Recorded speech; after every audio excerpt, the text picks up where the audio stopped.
இன்னைக்கு ஆலங்குடியில இருந்து சொல்ற விஜய், இதை நீ கேட்கணும், இது படி நீ கட்டாயம் பண்ணணும். என்னன்னா ரெண்டே விஷயம்.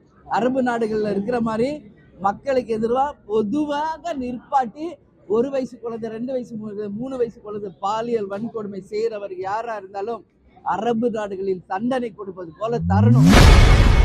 இன்று செய்தியாளர்களை சந்தித்து பேசிய தேமுதிக எம்எல்ஏ பிரேமலதா விஜயகாந்த் முதல்வர் விஜயிடம் உரிமையாக கோரிக்கை வைத்துள்ளார். 6 மாசம்ன்றதுக்குள்ள இங்க ஆயிரக்கணக்கான பாலியல் வன்கொடுமைகளும் லட்சக்கணக்கான படுகொலைகளும் நடந்துடக்கூடாது 6 மாசத்துல. அதனால இரும்பு கரம் கொண்டு நிச்சயம் முதலமைச்சர் தம்பி விஜய் அவர்கள் பெண்களையும் கண்டாயம் இந்த நாட்டையும் காப்பாற்றும். அதுக்காக தான் அவருக்கு வாய்ப்பு கொடுத்துருக்காங்க. நேற்றைய அறிக்கையில நீங்க பார்த்துருப்பீங்க.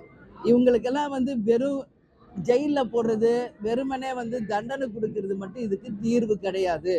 இதற்கு நிரந்தரமாக பாலியல் வன்கொடுமைக்கு தீர்வு வரணும்னா 2 விஷயம் பண்ணா மட்டும்தான் இனி இது தொடராது. நான் அது விஜய்க்கு இன்னைக்கு ஆலங்குடியில இருந்து சொல்றேன், விஜய் இதை நீ கேட்கணும், இது படி நீ கட்டாயம் பண்ணணும்.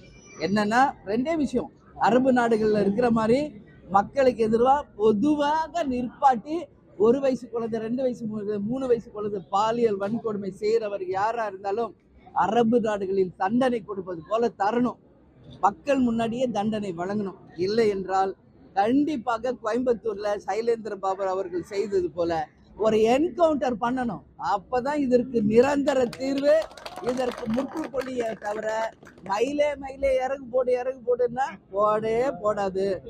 அதிரடி நடவடிக்கை எடுத்தால் மட்டுமே இது போன்ற பிரச்சனைகளுக்கு நிரந்தரமா தீர்வு வரும். இது ஒட்டுமொத்த தமிழக தாய்மார்கள் குழந்தைகள் சார்பா இன்னைக்கு நான் இதை பதிய வைக்கிறேங்க. இதாங்க நிஜம். கொதிச்சு போயிருக்காங்க இன்னைக்கு மக்கள். பச்சை பிள்ளைகளை நீங்க தொடறீங்களா? நீ எல்லாம் மனுஷனா இல்ல மிருகமா என்ற கேள்வியை நான் கேட்கிறேன். மிருகங்களுக்கெல்லாம் வாயில சொன்னா புரியாது. என்கவுண்டர் ஒண்ணுதான் இதற்கு தீர்வு.